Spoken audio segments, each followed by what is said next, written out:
What's up, ladies and gentlemen? Wolfcry here, and let's talk Diablo 4.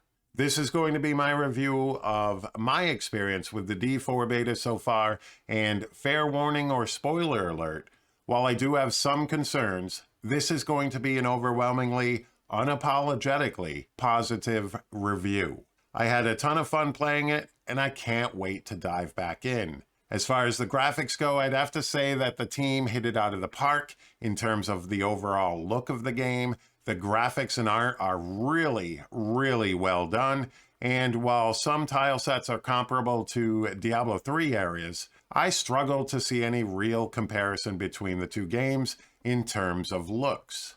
Now, I know that really great graphics alone cannot make a great game, but I am in absolute awe of how Diablo 4 looks. The music is dark and brooding and really blends seamlessly into the background while you're playing. It just fits. The same can be said for all of the ambient sounds that can be heard while you're out and about adventuring in the world, and the voice acting is absolutely superb. Not only for the main story, but for the side quest characters and even the random bystanders within the various towns and other places that you meet them throughout the world. All of this comes together quite well to set a great, dark, gothic tone for the game, and I am impressed by the overall look and feel of Diablo 4. It feels like Diablo. The main questline is extremely well done and continually has you torn between trusting Inarius and outright hating his behavior. The same can be said for Lilith at some points. It makes you hope that in some way, her path might actually be the right one, at least early on in the game. The cinematics were also top-notch, and I know that's kind of expected within a Blizzard title, but these dark and sometimes gruesome scenes are so beautifully done.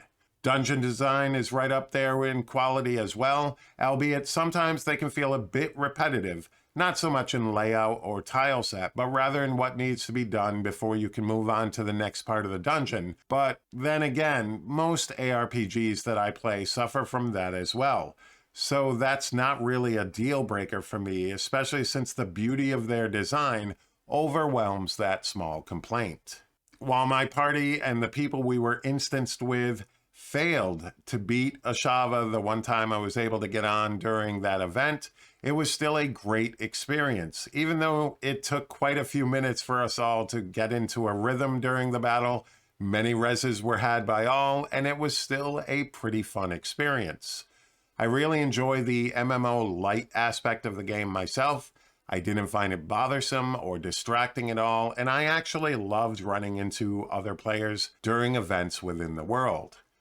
But now let's talk about some of my concerns with Diablo 4, starting with skill customization. While I think that the passive tree is a step up from Diablo 3, it tends to still be pretty straightforward as far as minimal ability to actively affect the skills you choose along the tree. I know that most skill-changing effects are going to be applied through legendary affixes rather than the skill tree, but I do hope that maybe at some point in the future, the tree itself can also be another way to address build variety. With that said, I also have some concerns about itemization.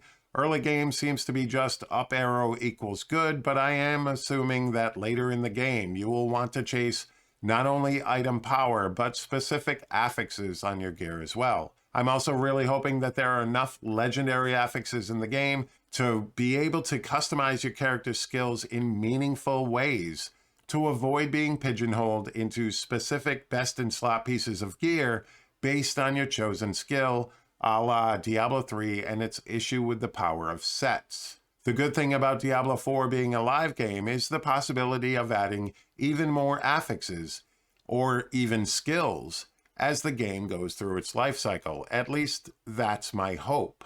As far as mob density goes, there are moments in the game where you are swarmed with over 20 mobs at a time, which you need to battle through, which feels amazing when you manage to dispatch them in heroic fashion. But then there are also times where you don't see any of the world's denizens for what feels like an eternity in an action role-playing game.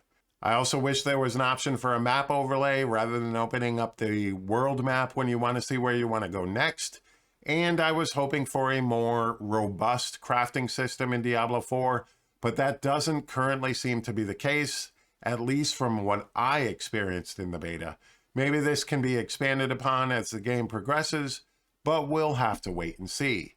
Even with these concerns, however, I found the game to be super fun and engaging, and sometimes too much so, as it took quite a while writing down my thoughts on the beta because I kept loading up for one more dungeon or one more level while working on this review.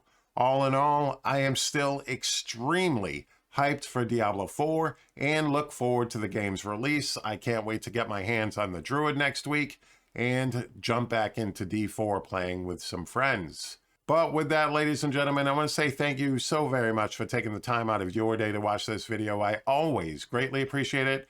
Don't forget to hit that like button, hit that subscribe button, and you all have a fantastic day. Peace.